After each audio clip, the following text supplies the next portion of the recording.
Hello, Deepak ji. Hello, madam. How are you? Hello, good evening. I'm good. How are you? I am fine. Thank you. Yes. So, hello, good evening, everyone. Would be great if I could see you all in person as well. Hello, Saideep Hello, ji. ma'am. How are you doing? Doing very well. How are you? I'm absolutely fine. Great. So maybe if all of us can just come over on video for just about 5 minutes. I know we'll have a bandwidth issue otherwise for the next 1 hour. So once I begin with my session, then maybe it'll be difficult for us to, be on video. So till such time, maybe we can all just have a quick introductory round once again, get connect with each other, and then take it forward. Yes, Deepak ji, good to see you again. Thank you, madam. Yes. Hello, hello. Hello. Ilapita, Kashish. Hi. So Kashish, you have Hi. logged in on two links, is it? I see two of your names. Kashish? Okay, 1 second. Let me.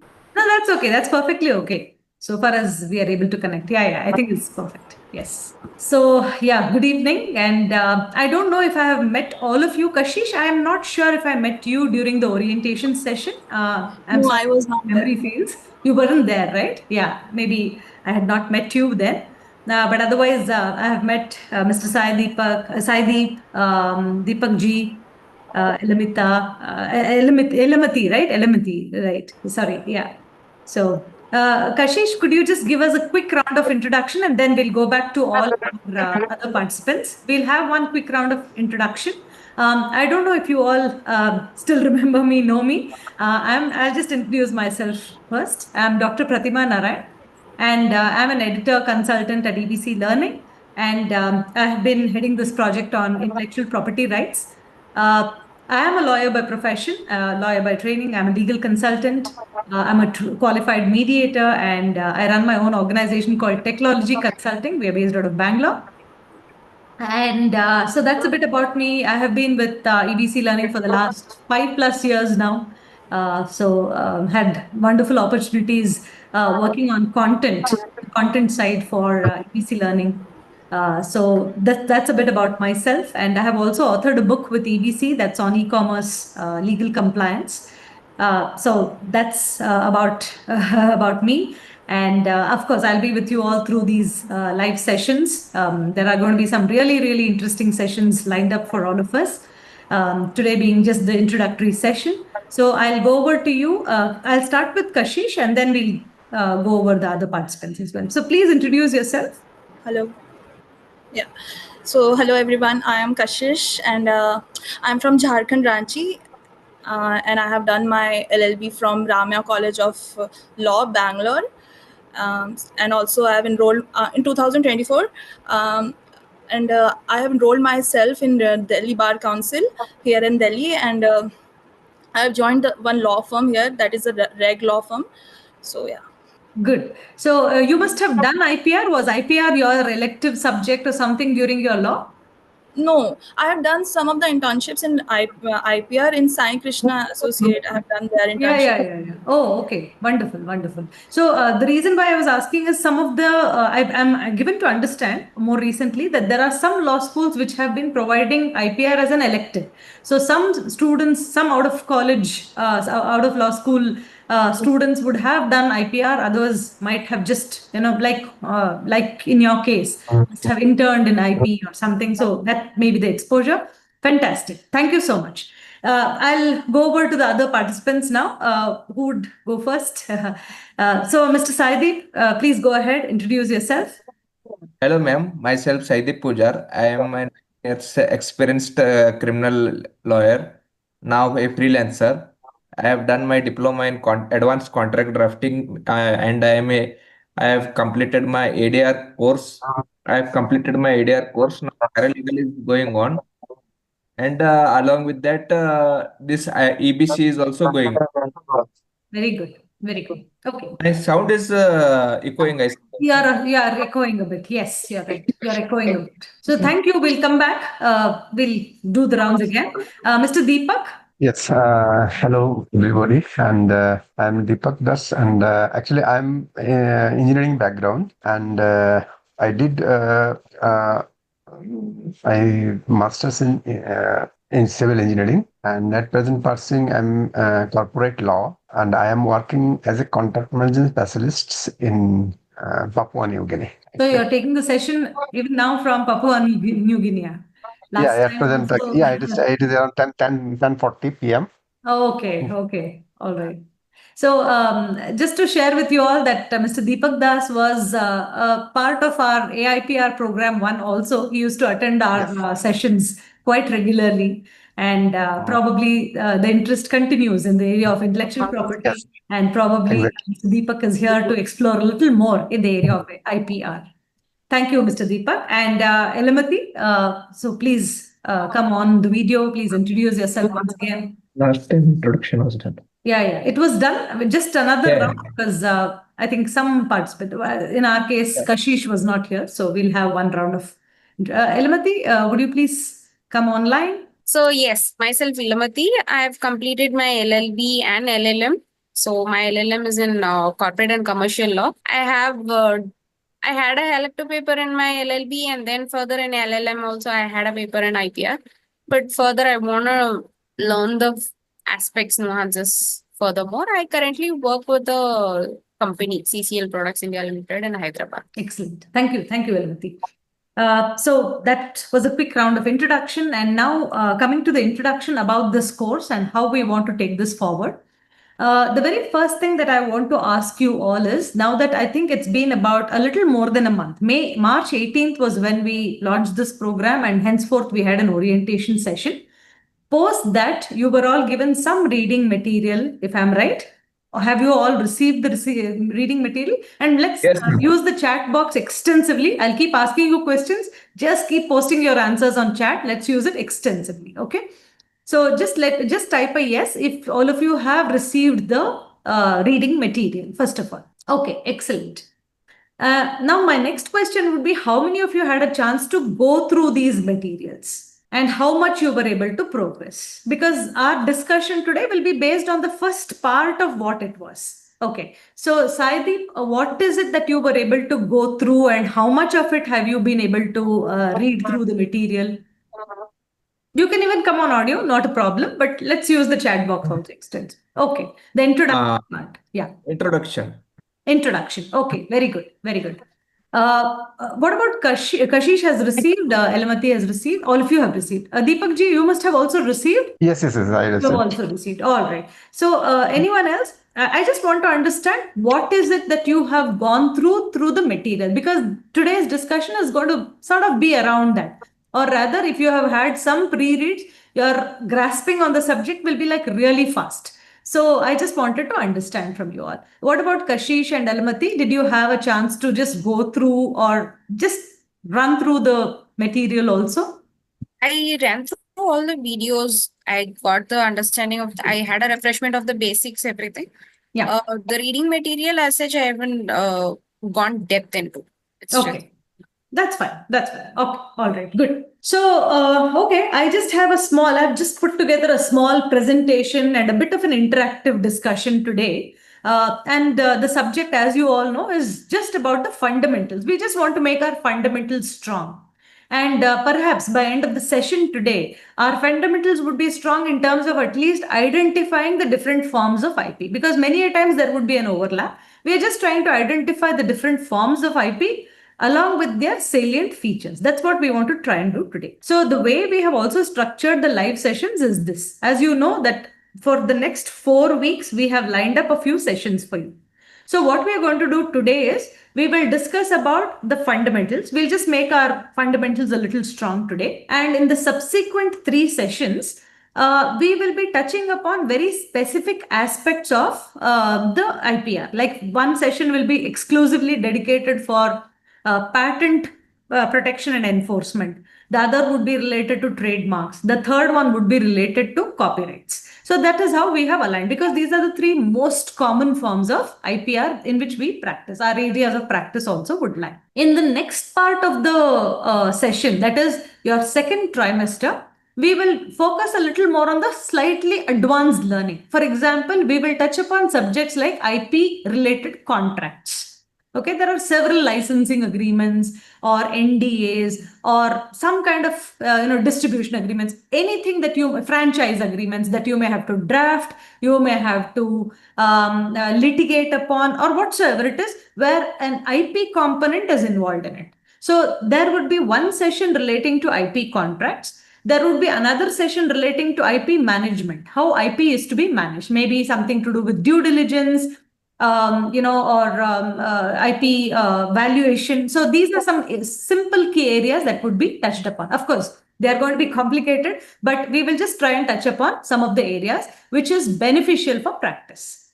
The other component that we will be touching upon in the next trimester would be IP enforcement, right? So IP litigation related and maybe some sector specific related aspects also we will be touching upon. So the way the whole live sessions are designed, as you would see, is that the first trimester will be the legal basics and the second trimester will be slightly the advanced IPR learning. That is how we have focused and divided the sessions. But what is most important and what is common to all of this is it is completely left to you all. Whether if it is possible for you to do a pre-read, it would be fantastic. Because so if I say next week we are going to have a subject on patents. So just come prepared with the subject of patents. That will help you a lot in terms of grasping a little more, because the practitioners would give you some really, really good advanced tips. Okay, so that will be really helpful to you all. Or maybe if we talk about copyrights or trademarks, just come prepared with that segment of the learning, which will help you greatly in terms of understanding the subject better. So that is something that would be ideal to do. Okay. So we'll start off with the session. I will all, maybe if it's left to you all now, if you would like to just continue being on video, if the bandwidth is good, just be on video. Otherwise, you can just close on the video, keep your audio on, or use the chat box extensively. Wherever you have questions, please keep typing the questions. I will come back maybe every 5-10 minutes. We'll just stop by. There'll be some activities also associated with the discussion. So we'll keep chatting, we'll keep interacting, and that's how we will take the discussion forward. Now I will just share this PPT with you. This is only for the purpose of running something at the back of our minds, but it's mostly discussion and interactions. Yeah, so I'm just sharing the slides with you. So we are going to be discussing about the fundamentals of IPR. We'll just begin with a very small activity of just here it is. We are just going to start with a small activity here. So what I have done here is I have just identified some very common forms of subject matter which are good to go for an IP protection. Like for example, generally, and a very broad category of it, where I would say music, websites, communication device, company name, chemical formula, design of a toy, hybrid variety of seed, dance performance, integrated circuits. So I've just outlined some very, very basic and very broad areas which are good to go for an IP protection. So what we need to do here is, to begin with, let us try to name more of such things that are entitled to an IP protection. Maybe all of you can just come with a few illustrations, or you can even come on chat. You can just let me know. I don't know how I can go back to chat here. Let me just see. Okay, it's here. Chat is here. So you can just, I've kept the chat box open. You can just keep adding to some things like this. What do you think would be a good subject matter for IP protection? You can please, yeah. No, we are not talking about the forms of IP now, Saideep. We are just identifying some subject matter, some things around us, which are good to go for a protection. Logo is something like that. Subject matter, we are talking about a subject matter. Something we might just see around us, or something that we are doing. Yes. No, don't even talk about patent, trademark, copyright. You're seeing the slide here, right? It is just company name, hybrid variety of seed. These are the subject matter which are good to go for an IP protection. Later we'll identify what kind of IP. Software code, very good. Yes. Yes, good going. Like that, what else can you think of? Which is good for any kind of IP protection. We are not even talking about what type of IP protection. It can be just about anything. what are the things or what are the subject matter you think can go for an IP protection? Few more examples, 1 or 2 or 3 examples. We're just trying to add to the list. Website names, yes. Domain names, absolutely. Barbie dolls, yes. Absolutely, yes. Good. And then any toy for that matter, right? Yeah. Design of mobile phones, good. Music rights, absolutely. Now, this is a very important task because I understand most of us are lawyers here. Of course, Deepak is also partly quasi-lawyer. He knows quite a lot of law. So, considering all of us are here, where we will have to probably give some kind of, yes, broadcasting rights. We'll have to give some kind of an advice. Somebody comes to us and says, I have come up with something like this. I have come up with a subject matter. I have come up with a new, you've been hearing of something called ergonomic chairs today, right? So the chair is it is designed in such a way that it keeps your spine straight. So some client comes to us and says, I have come up with an ergonomic chair. So the very first thing that they would want to understand is identify whether it is suitable for an intellectual property protection. If it is a yes or a no, right? So, or it could be just about anything, or they come up with a very abstract idea. So you'll have to tell them, no, explain a little more to me and tell me, can you put this in the form of a novel? Can you put this in the form of some tangible form so that we'll be able to help you identify an appropriate form of intellectual property, right? Or somebody comes to say that I have come up with a mathematical formula. I want to register that. So you will have to identify whether it is, first of all, eligible for an IP protection. Is it a subject matter for protection of IP at all? Or somebody says, I have now discovered gravity. Okay. So again, the question comes up, is it a subject matter which can be protected as intellectual property rights? So that is the first task that we are trying to do, of identifying different things around us which can be eligible for an intellectual property. And whatever you have listed are, yes, they are eligible for a protection. Now comes the question, what is intellectual property? Now you will have to tell me. I'll not go to the slide immediately and I'll not give you a definition, but what in your expression or what in your understanding is intellectual property rights? You can again chat with me. So what is IP? My next question. Yeah, patent is a form of intellectual property. You're calling something a property. That I'll come to that a little later. But you're calling something an intellectual property. Otherwise, we could have called everything a patent. Why did we want to give another word called intellectual property? Patent, very good. It's a part of intellectual property. But it is not intellectual property in itself. If I have to ask you, yes, something unique idea. Correct. If somebody is to ask you, somebody came to you and they asked you, they don't even understand what this means. They said, I have heard of something called intellectual property. Can you explain what IP is? What would you answer as a lawyer? Yes, which needs something unique, which needs protection. Very good. Anything that is created by application of mind. Yes. Designed to fulfill a specific objective. Absolutely. Fantastic. Yes. Good. Anyone else? Any other thoughts around what is intellectual property? I have come to you as a lay person. I don't know what it even means. Leave alone any of those things. Or you said, this is a very good idea. Why don't you protect it as an IP? They'll say, what is IP? I don't know what it means. He's been, doing some excellent compositions all his life, but he never even knew what intellectual property is. This has been happening everywhere, especially when you talk about traditional cultural expressions, etc. Right? Somebody in the remote corner would not even know what IP is. So you're going to explain to them, look, there is something called intellectual property. It's a kind of a property, isn't it? So good. That's one of the ways of putting it, that anything that is created by the application of mind designed to fulfill a specific objective. Let's see what the definition goes like. So this is a definition from WIPO, the World Intellectual Property Organization, defines IP as this. It says, IP refers to the creation of mind, okay, such as inventions, literary, artistic works, designs, symbols, names, images, which are used in commerce. That is important. So tomorrow, if I come up with something really unique idea, I have an idea, it's a very unique idea, but I did not use it anywhere. Okay. I have not used it anywhere. What is the use? It is not even called an intellectual property. I have to bring it to some form.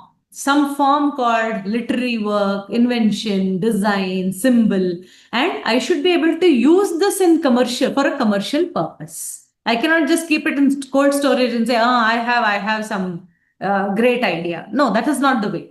If I have some excellent idea, I express it in the form of a book. That's fantastic. I get an intellectual property to it because I can commercialize on it, right? So this is the way IP has been defined. Now, one more thing.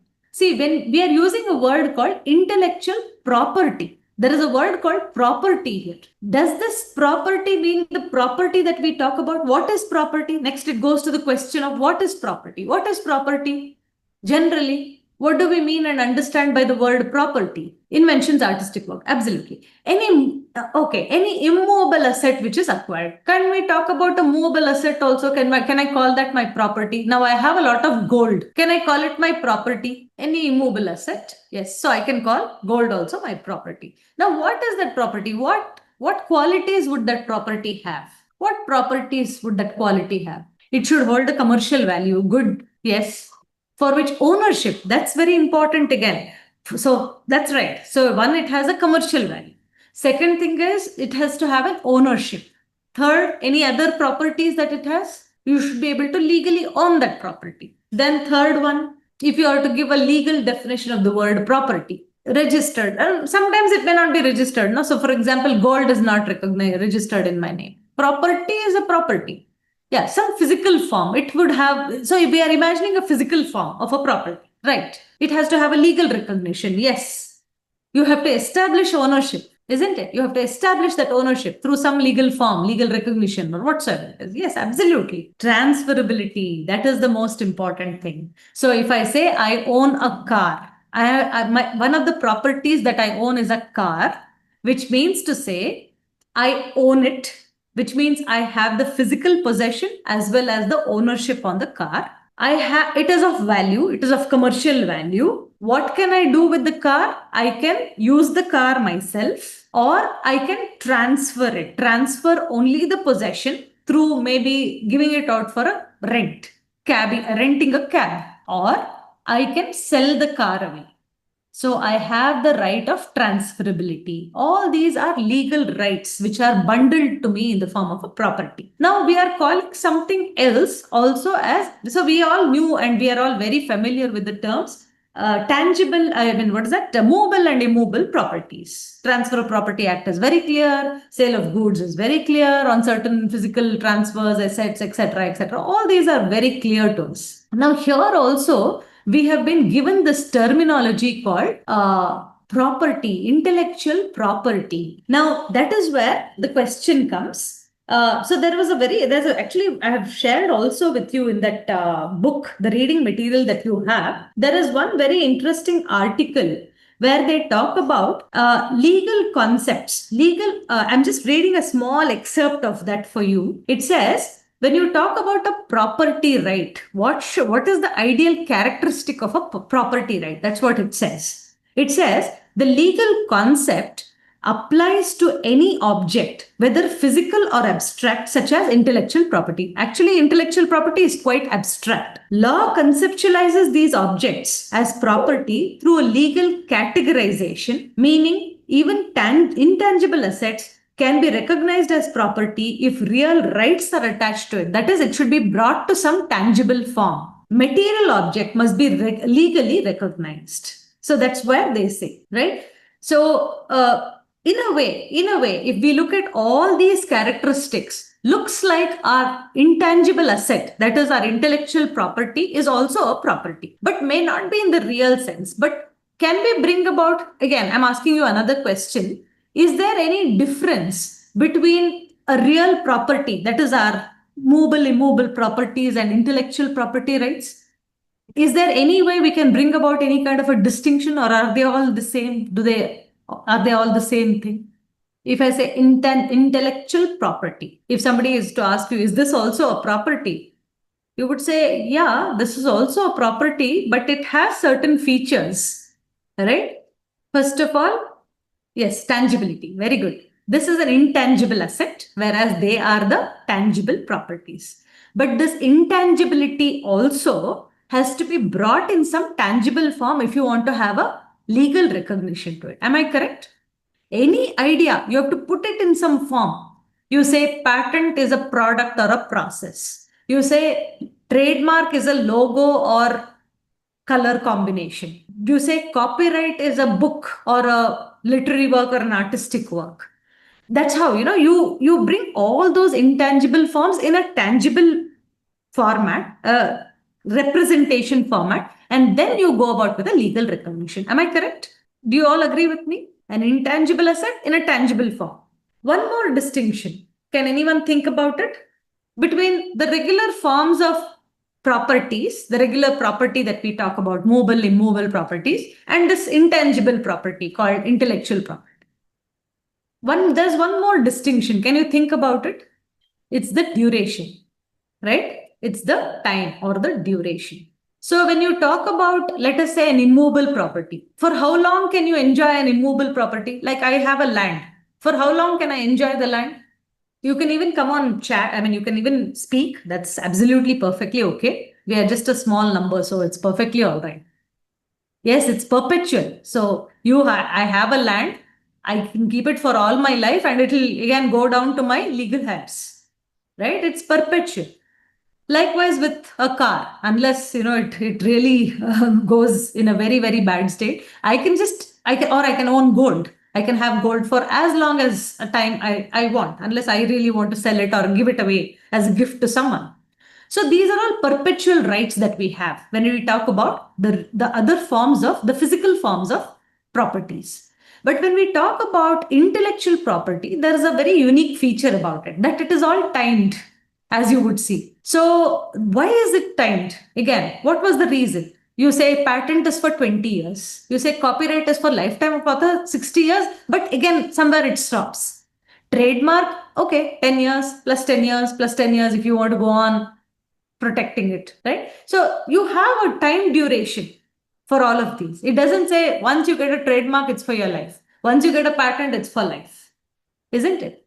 The reason, again, perhaps the most logical reason here being that, first of all these intellectual property, like I think even Saidi very rightly mentioned, there's something called patent, there's something called trademark, etc. This looks more like a bouquet of property to us. It is not one or two property. It's not one. If you say Indian Contract Act, it's contracts, just general principles of contracts. If you say company law, it is specific to company. But here we are not using Intellectual Property Act. We say IP law. It's a branch of law. It comprises of a whole lot of, it's a bouquet of different forms of properties which did not develop all at the same time. Patents developed at its own time, copyrights came up at its own time, trademarks was identified or recognized at its own time. And today we have some contemporary forms of IP, like we have geographical indication or semiconductor, designs, plant varieties, etc. So they've all come in their own times and depending on certain necessities. So that is why we call them as intellectual property rights. It's a bundle of rights, isn't it? So this is very basic about what intellectual property is and whether this, if you're talking about intellectual property, if you're giving that a nomenclature called property, are we talking about property by the meaning, the real meaning of the word property? So that's why we say, yes, it's a sort of, it's more or less a property itself, so far as it comes in a tangible form. And you can identify, you can give it a good legal recognition, and henceforth it becomes an intellectual property, right? So that is about IP. Now, as we would see, intellectual property, if you are broadly, very, very broadly classifying intellectual property, they would fall under one of these categories. It could be either knowledge-based, that is commercial innovations, all your patents, designs, by whatever name you want to call them as, or it would fall under some kind of a cultural expression, like your copyrights, isn't it? These are the two very, very broad ways in which we can identify intellectual property. Now comes the question, why intellectual property? Okay. I also just added to this particular this thing. This is a very interesting uh, article. You will find this on the reading material also. I would suggest that you should all read this. It's a very, very interesting subject matter on intellectual property rights and ancient Indian perspective. Okay, but however, the question arises, why intellectual property? Why, what do you think? What is the rationale behind all this intellectual property rights that we are talking about? What is it? What does it even mean to an inventor? What does it mean to an organization? What does it mean to an artist? Why intellectual property? Was it human needs that brought us to all these? Can you come up with some rationale for why intellectual property? Why did we want this?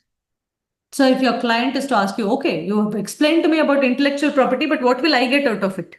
Yeah, to protect inventions, absolutely. Correct? So not in the wrong hands.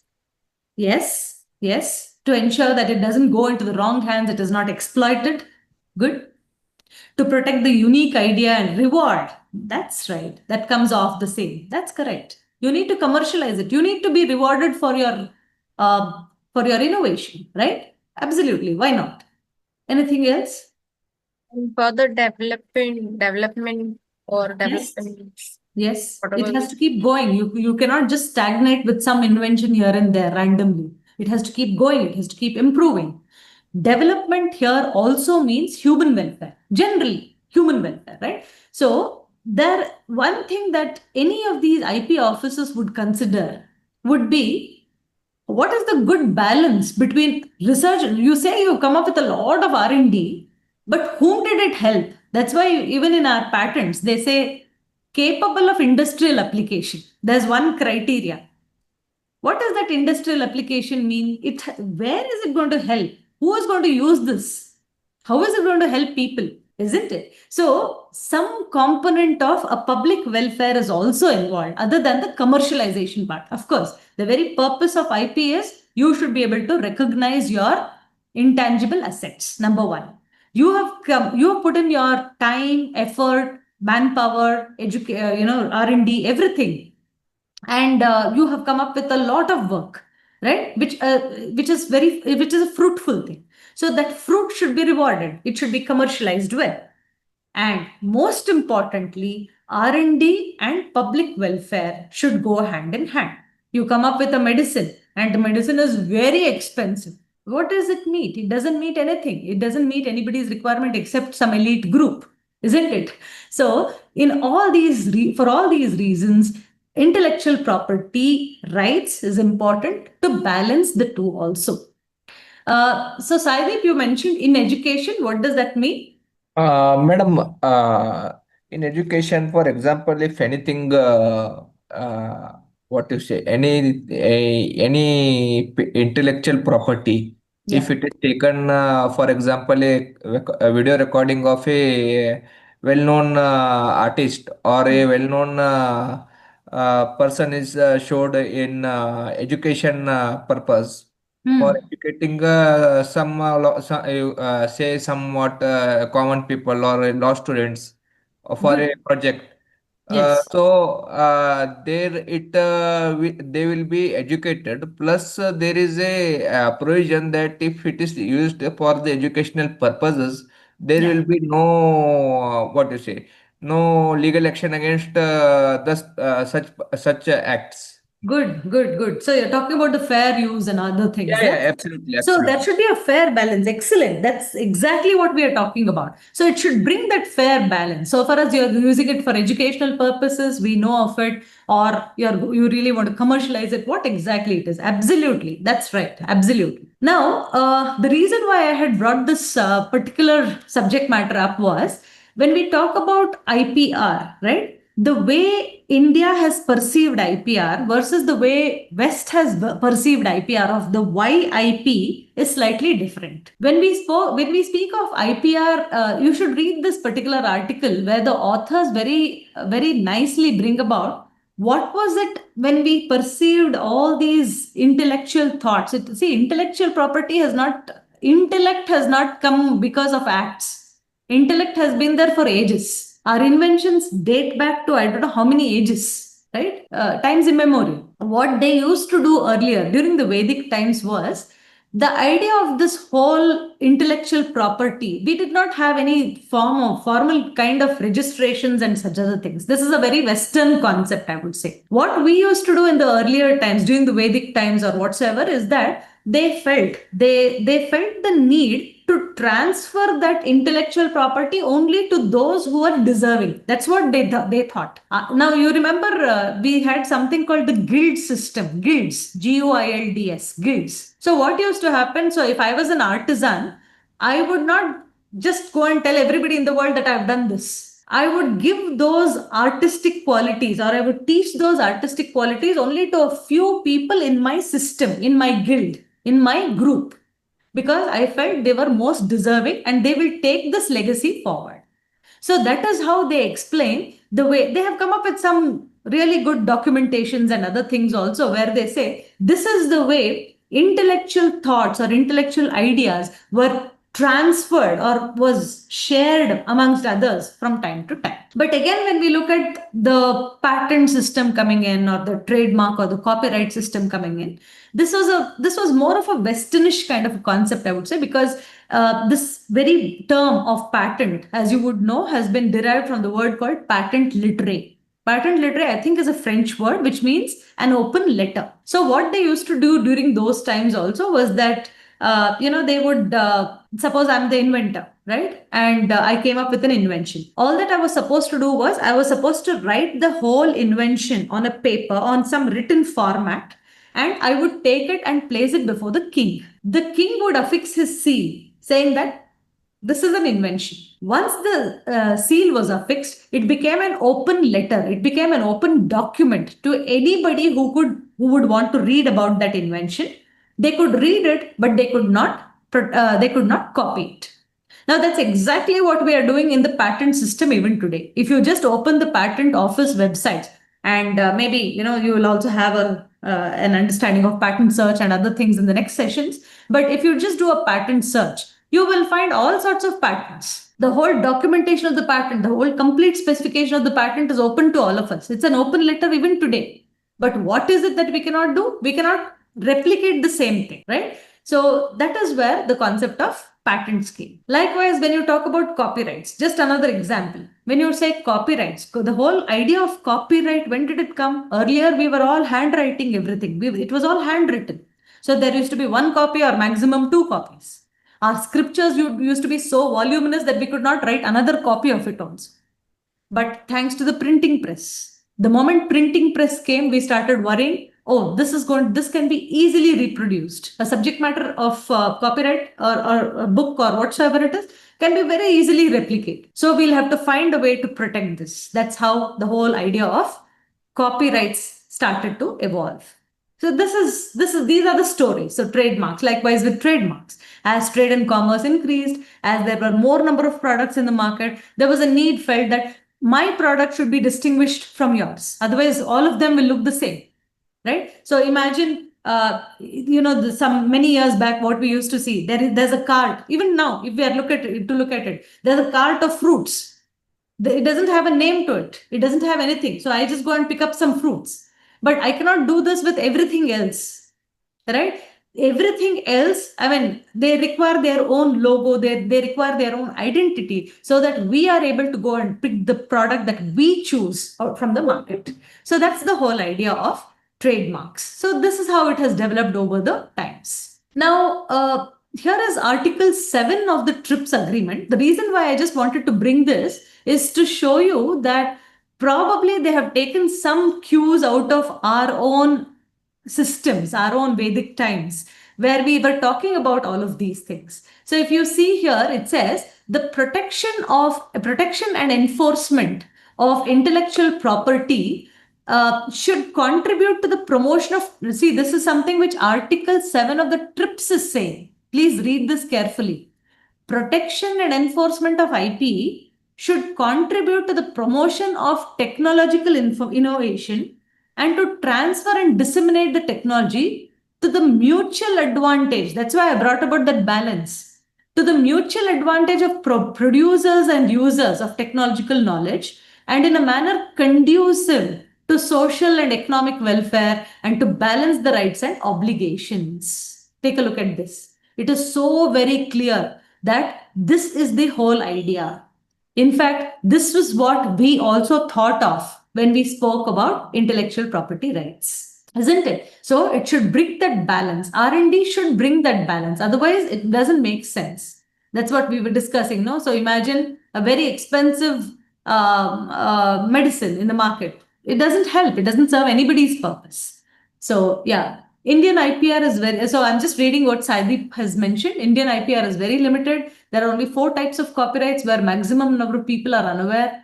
Whereas in US, there is USPTO, WIPO, okay, agreements. This is my personal opinion.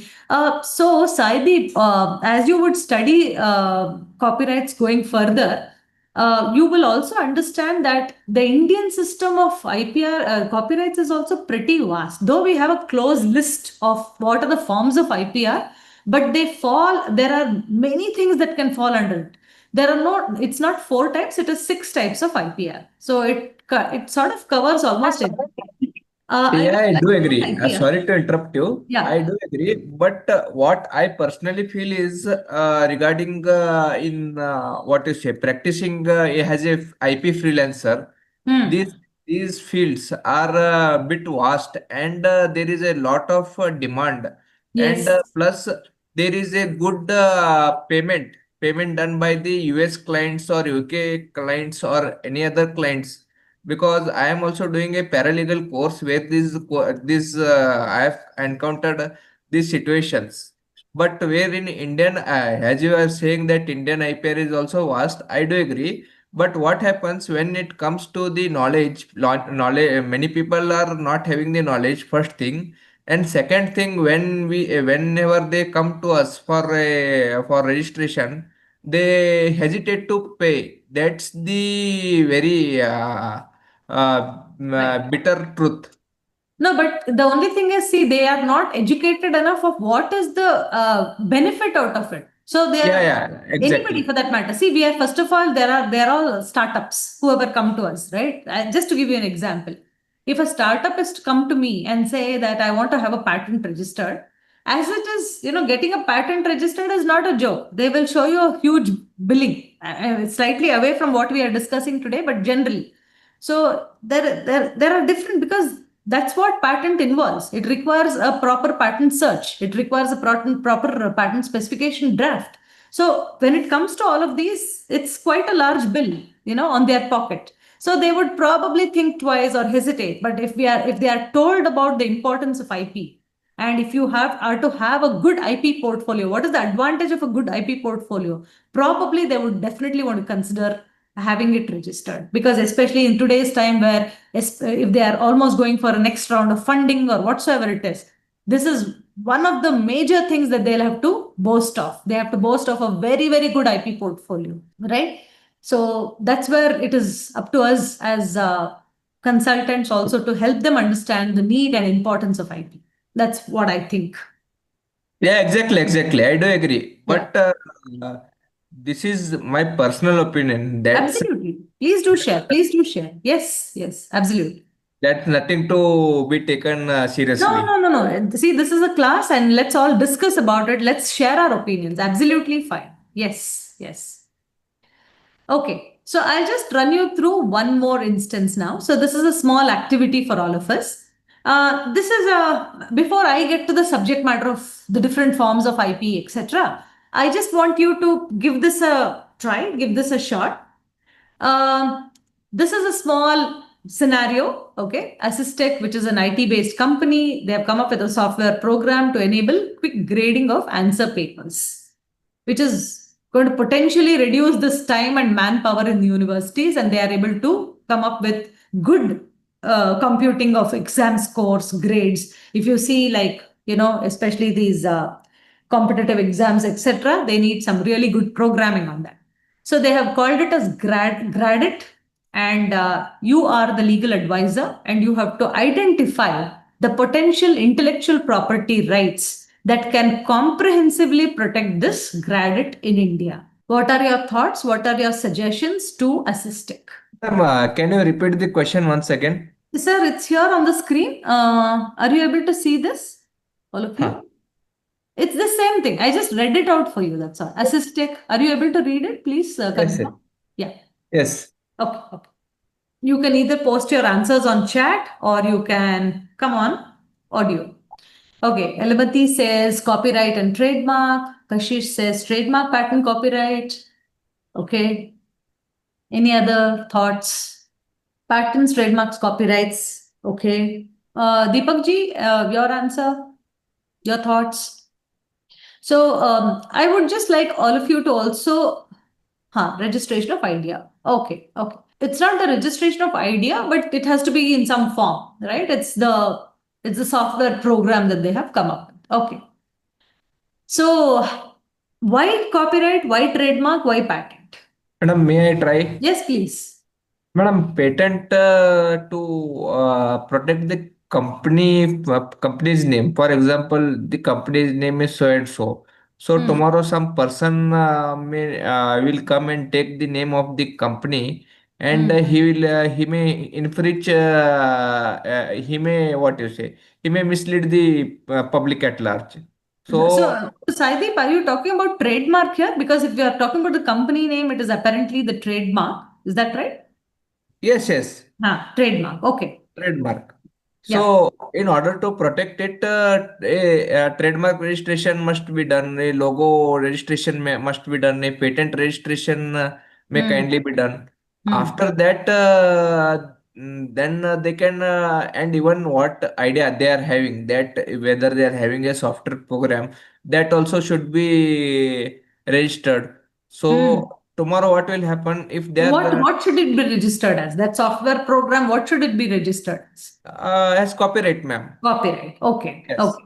The software code. Okay. Yeah, tomorrow if anyone infringes, they can go before the court of law and say Yeah, that so and that's so fine. That's person fine. is. We are just identifying. We are just identifying what are the different types. Okay, good, good, good try. So yeah, here also we have some responses. Software program can come under copyright. Gradit can come under trademark. And Kashish says trademark, of course, the logo name that is Gradit. Patent for the programming. Okay. So this are software programs patentable? That is still a very, very subjective kind of a thing. So far as it has something called a technical effect, okay? That is, it is embedded with a component and it does a particular task. Unless it is just the mere source code, we can think of a patent registration as well. But pretty good. It's an excellent try that all of you have been able to identify what are the forms of intellectual property that can go into this. One thing we are trying to understand here is for a given subject matter like Gradit, we are able to identify 2, 3, 4 forms of intellectual property, right? Perhaps in your own organizations, while you are helping your clients, they come to you saying that, hey, look, I have come up with this particular program or I have come up with this particular development or a process. It is up to us as lawyers to be helping them to evaluate what could be a good IP portfolio for them. It is for us to guide them, to suggest to them. It is up to them to see and identify what are the things that they want to go for. Likewise, if it is our organization, so suppose you are the counsel for the organization, right? And if the organization, if they are to come and ask you, so what is it that I can protect? What is a good, portfolio that we can develop around this? So that is where we start to identify, right? Just another example. So suppose I'm a legal counsel for a mobile phone company. So for me to even pick up on what are the components that go into a mobile phone. So we are all carrying a smartphone today. And I don't know how much you're all able to imagine the kind of intellectual property that goes into it. It's volumes of intellectual property rights, isn't it? There are some really very interesting stories, case studies, if you want to read about, like, for example, the case study of Netflix, how Netflix turned out to be the most popular OTT, right? So there's a lot of IP story behind it also. Very, very interesting to read about. And I don't know if you have all heard or if you have all known that Netflix started off with the whole idea of renting a DVD, right? The concept of DVD was there.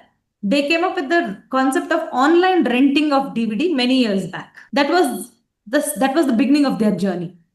They did not think, okay, this is just an online selling of DVD or renting of DVD. There's nothing new about it. They went ahead and got it patented. After patenting this online renting of DVD, a couple of years later, it so happened that there were a few other companies like Blockbuster and various other companies which came up where they started streaming. We all know these concepts, right? If we have all gone through this journey of streaming and watching videos, we came across a lot of streaming of existing videos. Blockbuster was another company which was very, very competitive alongside Netflix. But very soon, Netflix realized the importance of creating original content. That's why Netflix is where it is today. They were able to go leaps and bounds only because they were able to create their own original content. That's why you say Netflix, exclusive or something you say, no? It's only on, it's exclusive on Netflix. Most of the series or whatsoever it is. It is their copyright. They are not streaming something.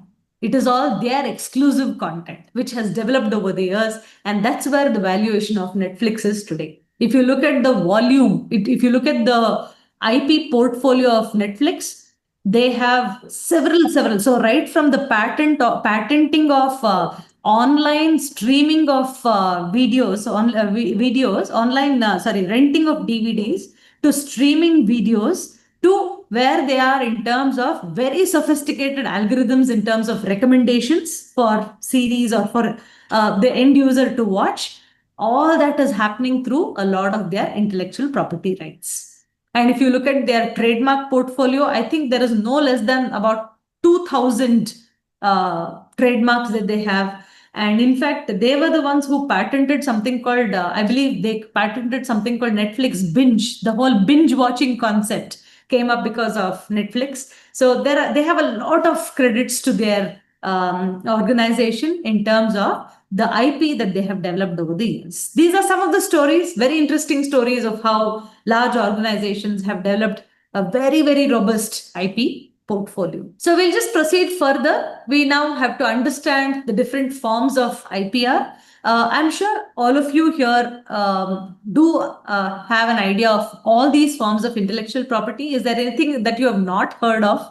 I'm sure you know about patents, trademarks, copyrights, designs, geographical indication, semiconductor, plant variety protection, and trade secrets. All of these have been explained in great detail in your books. You can just take a look at them. These are all the introductory parts still, where you will read a little bit about all these forms of IP along with some video lectures. And there are a few articles, some interesting articles which we have pulled out from SEC blogs. We've pulled out some interesting case studies wherever relevant, for you to read. So these are all some things which you have in your reading material. But however, given the time that we have, I will quickly run you through the different forms of IPR. Okay. So I'm sure you can do it yourself. I will just keep asking you questions. So what is patent? So what we need to do here is we'll do one thing. We'll structure our learning. We'll just try to understand through this particular class, through this particular learning, we'll just run through all the forms of IPR only in the context of what it is, what are its characteristic features. Third, what is the subject matter that it protects? And fourth, we will identify what is the criteria for protection. We'll just touch upon these aspects. That should be more than enough. Okay. So we'll start with patent. What is a patent? What according to you is a patent? And it could be more of a recapitulation for all of you. But you have to tell us, you have to explain this from a legal perspective and from a legal professional angle, not as a layperson, right? Okay, go ahead. What is a patent? You can place it on chat, whatsoever. I want the key characteristic of what goes to make something a patent. Yes, Elamati. Any invention which has a innovative element in it, plus industrial application, and then it is distinctive. That is, it does not already exist in the market. Yes. Okay. It has to be an innovation. It has to be distinctive, something that doesn't exist in the market. Good. Industrial application aspect. It has to have an industrial application. Yes, I'm just capturing those points. Good. Anyone else? Just give it a try. What is a patent? Absolutely right. All these are the key points. So we'll just take a look at it. Some legal definition or the way we have to express it, because if somebody is to ask us, we have to give them really watertight explanation saying patent is not copyright, boss. Patent is patent because it has these features. Patent is not trademark, boss. Trademark has its own features. Trademark has a particular job to do. It is not patent, right? So we'll have to explain them very clearly, which is why we'll just try to understand it from a legal lens. What is a patent?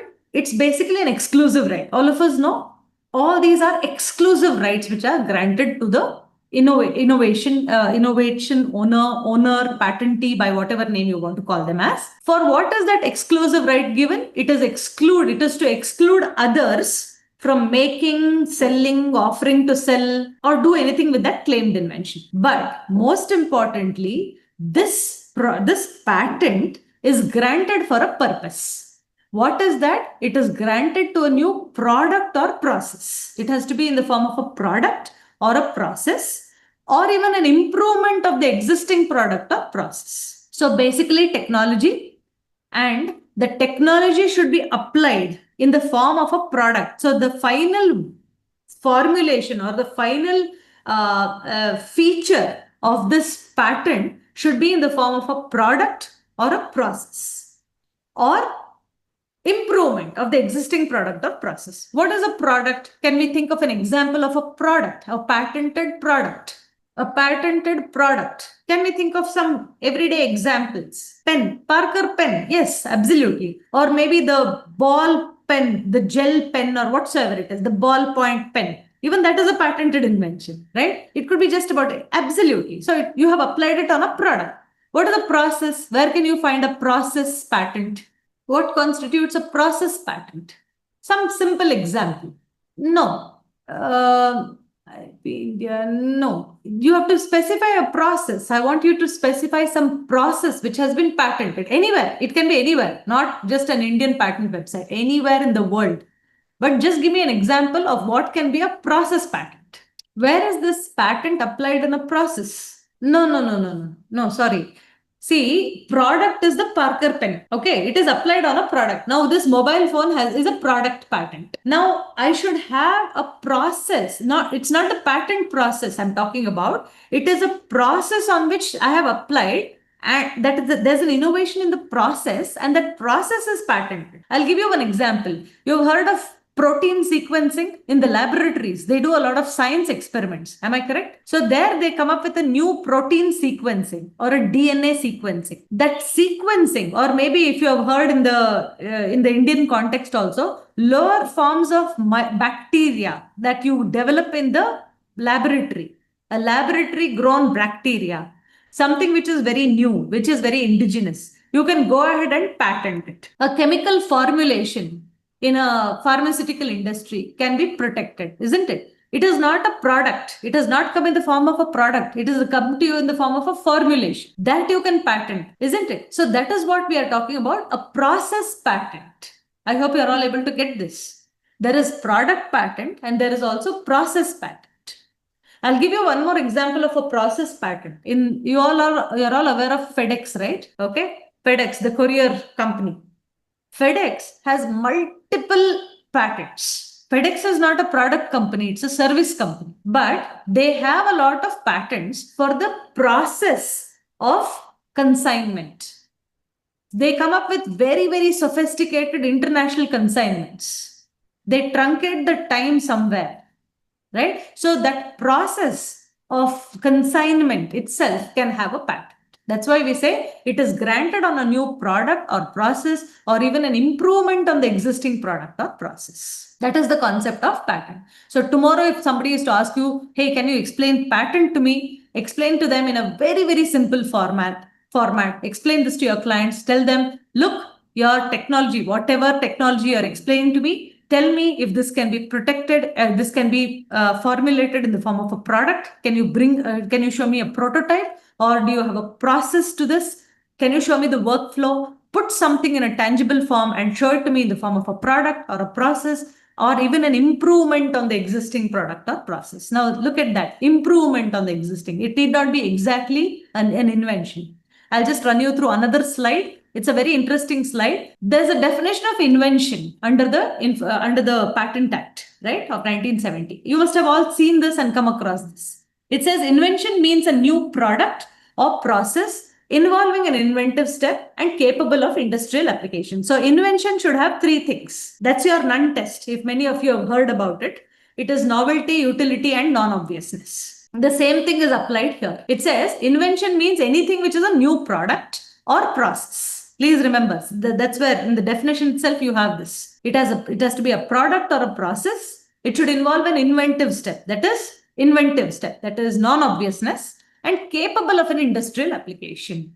There should be some application, otherwise it is of no use. It will be very, very abstract. That's what it means. Okay, so this is the definition of invention. There's another definition under our very own Patent Act of 1970, which talks about new invention. Of course, this was an amended version of it, but they have come out with another definition called new invention. You go back to your Patent Act and read this. You will find it. It says new invention means an invention or a technology which has not been anticipated. So they are looking at something which is a total prior art, which doesn't really have a prior art at all. Okay, so invention or improvement on the invention. That's why you say new invention. It says which has not been anticipated by publication in any document used in the country or elsewhere in the world before the date of filing of the application with complete specification. That is, the subject matter has not fallen in the public domain or it has not formed a part of the state of the art. Something which is totally new. That is what you call as a new invention. All right. So there are two definitions under our Patent Act. One is invention, the other is new invention. All right.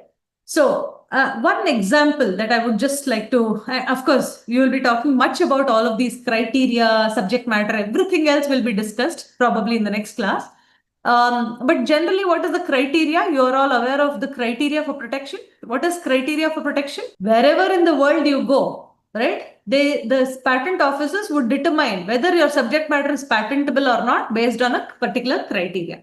What is that criteria? First of all, it should be novel. Novelty, utility, and non-obviousness. And of course, the subject matter of patent under the respective respective country law. That is something we'll have to definitely look at. So if we look at the Indian context, we have Section 3 and Section 4 of the Indian Patent Act. Section 3 and 4 of the Indian Patent Act, which is a very negative section. It says what is not patentable. It brings about 18 items which are not patentable, right? So that is what you have in the context of what is a patent. Here's a very interesting story. We spoke about novelty, utility, and non-obviousness. Do you see this picture here? Can you recognize this? Where do you find them? Have you seen these kind of tiles anywhere? Pavers, ma'am, if I'm not right, if I'm not wrong. Pavers. Pavements, yes. You will see them on pavements. Very good. No. I suppose pavers. They are called as pavers instead of Paver, is it? pavers. They are installed not to slip. It is a tile which is very easy to install. You just put mud and you can install it and you can uninstall it very easily. Okay. Probably there's a slight No, difference ma'am. in the way This we is think. for Yeah. blind people to use, where Yes. to be cautious and where to walk. It's used by them. If I'm not wrong, it's in the metro stations, railway stations, everywhere you can find it on platforms. Right. This is a 53, not even 53. This is like, yes, sir. Yes, Deepak ji. So there is no, what it is a paper block. Yes, it's a Tenji block. That is It's a yeah. pavement. It's for paving. It's called paving, tactile pavings. So there's a very interesting story about this, which is why I just wanted to bring this. So we talk about novelty, utility, non-obviousness factors, right? It need not be rocket science. All these patents are not happening in ISRO or some great laboratories. They're all happening in our day-to-day lives, right? This is a very interesting story which WIPO had once covered about Tenji blocks, or what we call as tactile pavements. This is very, very important in terms of bringing access to public for disabilities. Today, it is a very, very inclusivity is a very important concept, right? Inclusivity in public places. You have to make public places inclusive. That's the whole idea. This is a very simple innovation, but yet a very, very innovative, very long lasting innovation, I would say. Many years back, this is just 53 years back. Probably what I picked this itself was about 2, 3 years back. Let's call it about 55 to 60 years back. There was this Japanese inventor who came up. All of us know tiles. Tiles was something known to us for a very long time. This person, Tenji, wanted to bring about the inventor. His name is Shiachi Miyake. So this Japanese inventor wanted to bring about more inclusivity in public walkways, public places. That is something he found as to be the most troublesome thing for persons, especially with visual impairment. All that he did was, whatever the tiles, they are regular tiles, right? He started to develop some kind of a pattern on these tiles, which would help a person who is visually impaired to be able to navigate himself more freely. Look at the beauty of this invention. Nothing. There's nothing much that he has done. He has just created some patterns where he said, if it is a straight line, if it's a straight line, just keep walking. If it is dotted line, then you'll have to take a right or a left. Now go back to these metro stations, go back to any of the public places, and you walk on that, you will realize what is that invention all about. It's such an amazing invention. Yet, I mean, it is almost not even seen by any of us. But had it not been there, it would have been really, really difficult for persons with visual impairment to be able to access public places. This has been one of the wonderful innovations I have seen. Right? So that's what is called Tenji blocks. And this has become very, very popular world over today in all public places. Right? So that's the concept of patents. When you say novelty, utility, non-obviousness. Novelty, definitely it was there. Utility, it's widespread usage. Third, non-obviousness. Yes, we had heard about tiles, but we had not heard about patterns on tiles, which would give some kind of a navigation, right? So that was the non-obviousness part of this invention. So this is the concept of invention and what can be patentable, right? So in section 3 and 4, you can just go help yourself navigate to see what cannot be patented. I'll just stop here to see if you have any questions. We are already at 7:15, 7:19. The session goes on till 7:30. So I'll just otherwise quickly rush you through the other forms of intellectual property rights as well. Any questions here? Just to stop by for a minute or so. All right, we'll just go ahead. Now coming to trademarks. So what are trademarks? The legal definition, the way we have to explain our clients of what a trademark is. The basic idea of a trademark is to protect a mark or a logo which helps you identify goods and services in commerce. The very job of trademark is this. What is the job of patent? The job of patent is to grant a right on a product or a process or even an improvement on the product or process. So basically, we are protecting the technology in the product or process. So we are basically protecting the application of an idea, if I have to put it in a very simple terminology. What does a trademark do? The trademark is used to help you identify goods and services in commerce. It does nothing else, right? So it is usually protected in the form of word, name, logo, phrase, slogan, etc. Then comes the concept of copyrights. Again, when you talk about trademark, what is the most important feature? What is the most important criteria? It should be distinguishable. That's right. Right? You should be able to distinguish one form of trademark from the other. It should not be deceptive. It should not be descriptive in nature. You should not describe what you are selling, right? So these are some of the important things that you need to keep in mind while you say that you are going for a trademark protection. Usually it comes to you in the form of word, design, phrase, slogan, shape, character, etc. And of course, the contemporary ones like fragrance, color, etc. Then comes the subject matter of copyright. So what is protected under copyright? The legal way of explaining that what copyright protects is that it protects the work of authorship and artistry from unauthorized use. There's a very specific task that it does, that it protects your artistic work. So you remember we had the two very broad categories. One was commercial innovations and the other was literary and artistic works. So all your cultural expressions, which have a lot of impact on the human mind also, because if you are reading a book, I mean, it impacts a lot. All these kind of cultural expressions impact us as individuals, right? For example, the kind of books we read, the kind of music we listen to, the kind of movies we watch, everything has an impact on our life and lifestyle. So it is that impactful. And who is producing, who is making these works? It is the author or the artist who are coming up with all of these, and they should rightly be protected. So that's where copyright comes in terms of protecting the work of authorship and artistic work from unauthorized use. So here, copyrights include the 6 major categories. If you want, you can just focus a little more here. So this is like sort of, we call it a closed approach, closed list approach. India follows a closed list approach, while US, they say anything that is in a tangible form, you can copyright it.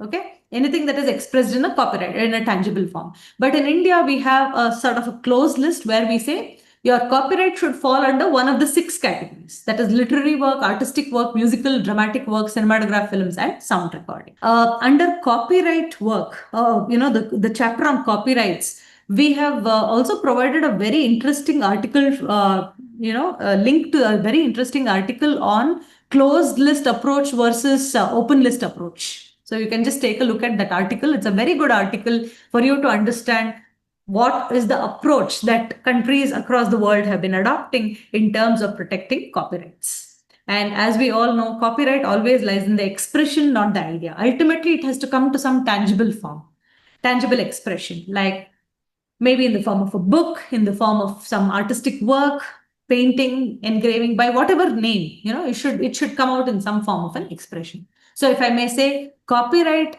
is all about the expression of the idea. Okay, what you are granted for is the expression of the idea. Patent is for the application of the idea. So that's how you differentiate. Then comes industrial application, industrial designs. This is again very, very popular because most companies, today, as you would see, all these competitors are not just working on their technologies or improvement in their product, etc. They are also focusing on how they're going to present it to the customer ultimately, right? So probably if somebody is producing a food product, they are not just producing the food product, they are ensuring the packaging of the food product is very attractive. If somebody is designing a car, it's not just the car, the technology in the car, but they are also trying to design a very, very beautiful aesthetic to it because it should attract the eye of the customer. So there's a lot of R&D going on in the context of designing also. That's why you have the industrial designs as a protection in itself. So the job of this industrial designs is to identify the aesthetic or ornamental character of the product. Very specific. Again, please be very specific here. If the client comes to you, says, I have this in my, this is my subject matter, you should be very clearly able to demark between what is application and what is the design part of it, right? So you can tell them, hey, look, your packaging also seems quite attractive. Why don't you go for a design protection? Or the bottle in which the container in which your subject matter is, right? It may be a health drink, right? A very innovative health drink. That health drink is put in a bottle, which is very, very well designed. So you can tell them, or maybe a pharmaceutical product. It's not just the drug, but the packaging of the drug or the bottle of the drug is very, very attractive. So these are the things that can be protected. But what is more important is technical feature or functional characteristic should not be considered.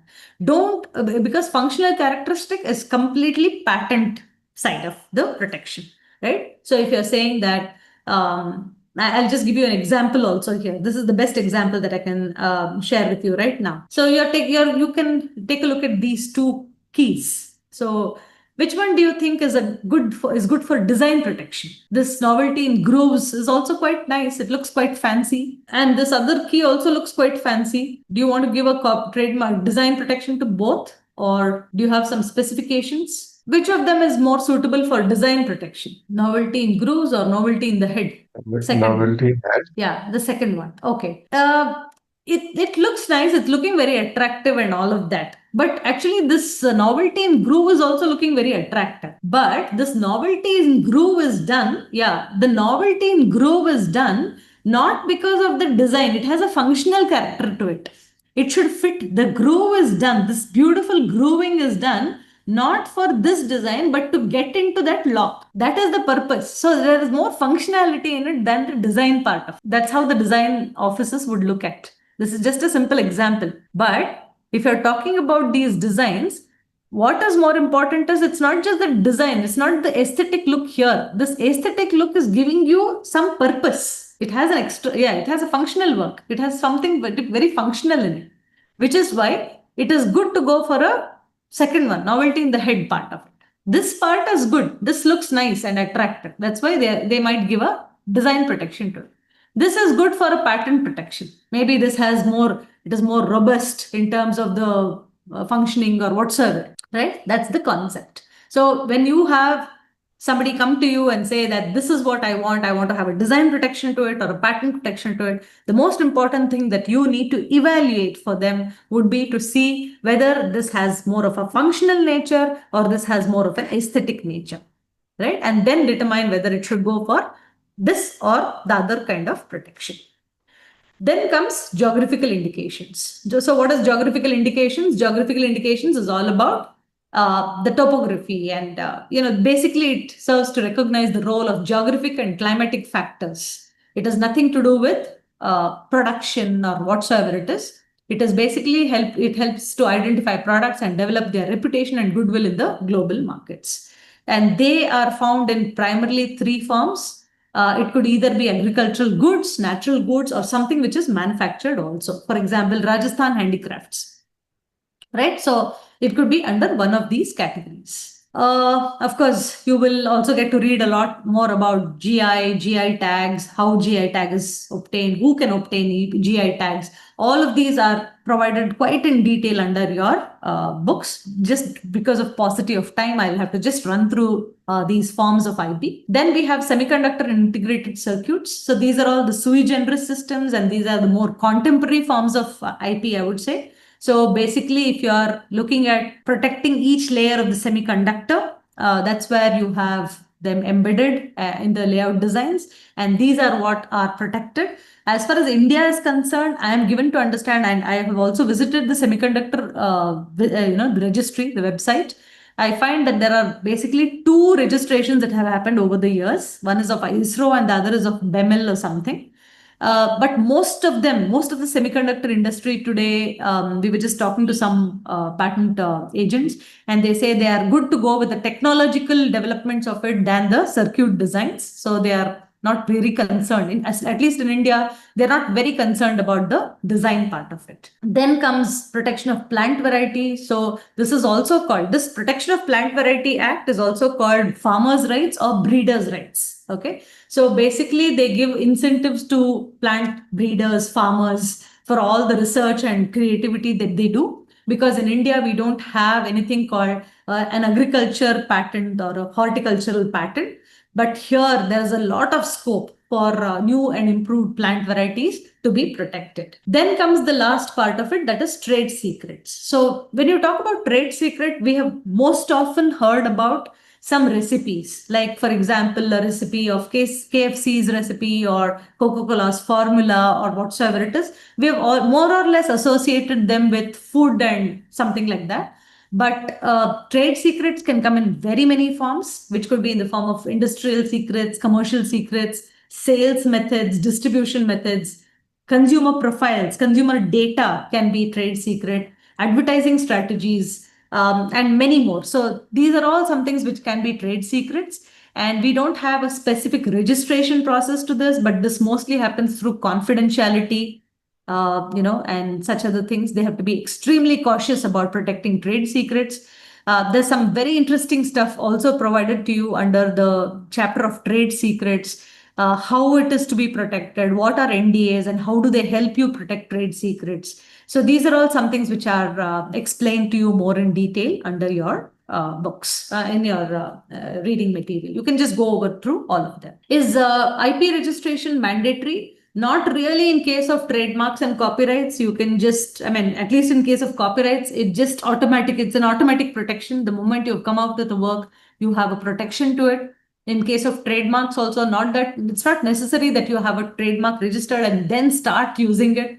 Even marks which have obtained a secondary meaning, that is something which has been used for a long time, and then they want to go for a protection, has also been done, which is perfectly okay. But in case of patents, industrial designs, GIs, and other forms of IP, registration is mandatory. The whole concept of patent is first to file, right? So you have to have it filed first before you go into anything. Paucity of time. Otherwise, I had some basics of international treaties and conventions. These are all some things which I have explained in the book. So you will also find the trajectory, the way it has grown over the years, some special features of each of these treaties and what they focused on. It's quite an interesting read, though it's a bit theoretical. It's quite an interesting read, which all started with as early as 1883, the Paris Convention, which went on to Bern Universal Copyrights Convention. And then we started talking about performers' rights and broadcasting rights, etc. Then came the WIPO in 1967. WIPO is a UN wing, and they in turn came up with patent cooperation treaties. Then WTO came up with the TRIPS agreement in 1994. Then came the Madrid Agreement, which focused a lot on the international trademark registrations. Then we had the 1992 Earth Summit that was on biological diversity. Then came the Beijing Treaty in 2012. That's where they started recognizing all kinds of internet. It's also called the Internet Treaty. So a lot of audiovisual performances and various other things relating to this. And that's where the whole idea of digital rights management also cropped up. So this is how we sort of trace the trajectory of how international IP has grown over the years. So I've just explained this. I don't think I would have the time to just run you through each of these slides, but these are pretty much, I have just pulled out from the book that you have been given. So that's it for now from me, and I will just leave the floor open to questions, if any, or feedbacks or anything else that you want to just discuss. We can take it for 2 to 3 minutes and then we can close. So if you have any questions, you can just pose them, or if you want to share something. I mean, you've all been practitioners too. So if you want to share something for a minute or so, you can just share out of your experiences. Madam, what about the assignments? Should we start writing, attempting them now, or Yes. So at the end of your videos, right, you will have MCQs. The more MCQs you take up, you will be able to understand. So just read very quickly, give that subject matter a read, and then start taking these assignments. where will we get these assignments after this? MCQs are there, no, as a part of the video lectures itself. After you go through a video lecture, you will have some MCQs to take up. Have any of you tried that out? No, first in the introduction session I was there. Huh. Also there. Archal madam was there, but after that I haven't tried because No. So what you should be doing ideally is at the end of those videos, after watching those videos, you will have an MCQ kind of a thing to take. So that itself is a major one. By the time you finish the first part of this module by June, by end of June, you should be able to answer like maybe 100 plus MCQs. There are so many MCQs at the end of each video. It's structured very well. Maybe 5, 6, 7 MCQs per video you will have. So Madam, can you do the website? Where on which website is it available? I'll do one thing. Dr. Anchal will be back. She's off for some time. Maybe in the next week, we could all connect with Dr. Anchal, and she'll be able to help you now. Yeah, it would be excellent. All you need to do is you will all scan the videos, right? Elamati, you have tried this out. Is that what you said? Ma'am. Yeah, Yes, you tried it out. After watching the video, did you get some MCQs? Yes, ma'am, it's there in the modules. If you go, it's there. Yeah. Out of each of the modules, you are able to find it. Yes, it's as simple as that. We have kept it like really, really simple. Just at the end of that video, watching the video, you will do the MCQ test. Back end, your marks will be calculated. No, if a demo would be shown, it would be very good. Elamati, do you have anything right now for just 2 to 3 minutes? Can you? I can just log into the website and take it out, ma'am. Yeah. Just give me a moment. I'll just log in. Yeah, sure. She will help us out right away. Yes. Because what happened, I was busy with the paralegal work of the IP. There, the USPTO, WIPO, then this, UK IPO, those assignments were given by Law Chico. So I was busy in that work. plus busy in this US contract drafting assignments. Hmm. So I had to drop out 1 or 2 courses because of the heavy workload. So Hmm. blogging I put it on hold. So and this merger and acquisition वो तो कुछ समझ में नहीं आ रहा हो तो exit करके छोड़ा. Okay, okay, okay. So Ma'am, I need your permission to share the screen. I think I have allowed. Now, can you try if you can access this? Yes. Okay, okay. So are you able to see my screen? Yes. yes. Yeah. Uh, So now once you log in, you will be able to find this. Once you can you tell me the website, ma'am? Elimiti, ma'am? EBC learning. This is ABC learning only. You can scan it, Saidip. You can just scan your mobiles or whatsoever it is, and you will get to this link. That's why the QR code is given for every video. There's a QR code link that is given. It's very easy for you to navigate. Just drop it in chat as well. Yeah, sure. Okay. Yeah. So if you go I copy into it. the link, below you will find each of the course. Yeah. You'll be able to find everything. So in that, if you go into any of the one of the courses, so below every course you will be having some reading suggestions or you will have MCQ as well. So here there's an activity guide. Yeah, Okay. correct. So in this, if you go, you will be this I was not able to do, ma'am, but I had somewhere maybe in some other module. Yeah, I'll just Yeah, so here you just need to identify, that's all. It's very simple thing. Even if you can't put it up on the platform, you can just, sort of copy paste this or take a screenshot and then just play it over on your this thing. Just try to see if you can find an MCQ kind of a thing so that we can show it to him. What happened first, the madam had told me to draft the assignment. So when I went to draft the assignment was not ready. Madam, I contacted madam. Madam told we are in the work of doing the assignments. So madam told to go for MCQ. I did the end assignment will take some time. We will Yes, have to yes. first get the go through the course and have a Correct. understanding. So the No, first idea of the first trimester is for you to finish all these things. So you So see. here you find. So okay, if you go into trademarks law and below the courses, you will be able to find your exercise. Yes. Okay. So in This this, is the first assignment. this is all MCQs. Okay. Correct. So you So will be this able to will access. be- When you Yeah. once you're done, next MCQs you will be able to access. It's kind of Yes. like that. Okay. So Okay. what you're doing here will be evaluated back end. Okay. Okay. Okay, that's one thing. And I'll tell you, I'll also explain the landscape of this whole program for you.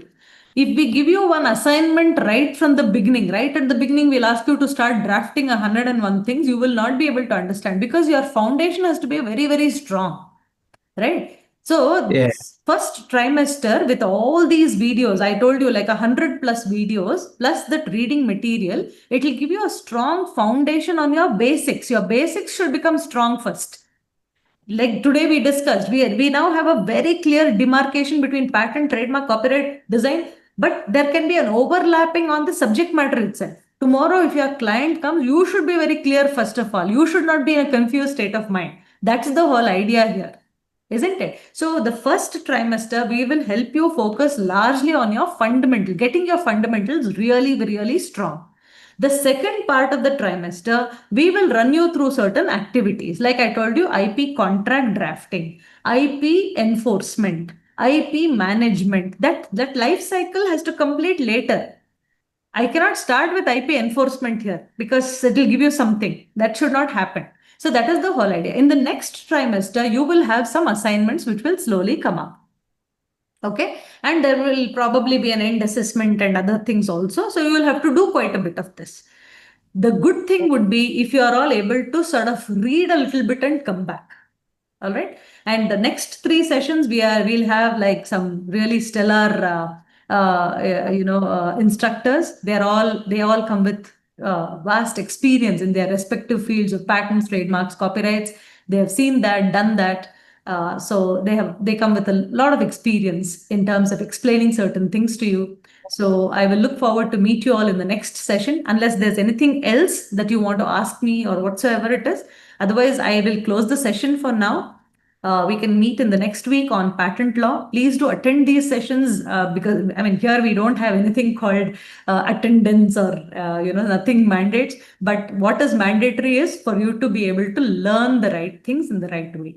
So please do attend these sessions regularly. They are going to be, I'm telling you, it's going to be a great experience for you all at the end of these 6 months, where though there are like 8 sessions that will go in the next, the whole semester, it's going to be very, very, very beneficial for you, especially those who are beginning with your practice, who want to learn more about IPR. It's definitely going to be a great platform. So I will look forward to see you all in the next week. Madam, every session is on Saturday and the same time. Yes, Saturday 6 to 7:30 we have kept. I think that will be convenient for all of Yeah, you. very much. This is okay. Right. So we have 3 more Saturday evenings to spend together and learn together this trimester. Yeah, that's there. All right. Okay. Okay, then. So please continue to keep working, all of you. Please do all those assignments and come back. This today, whatever we have dealt with is like the first part of your subject matter, the book that you have. So you can like quickly go through all of these, read those really interesting articles whenever you find time, watch those videos, take up those exercise, quiz, whatever it is, and just be done with it. And be sort of come prepared for the next part of it that's going to be on patent protection and enforcement. Okay, so thank you all. Have a wonderful weekend, and I look forward to see you in the next week. Thank you. Thank you. Thank you. Bye.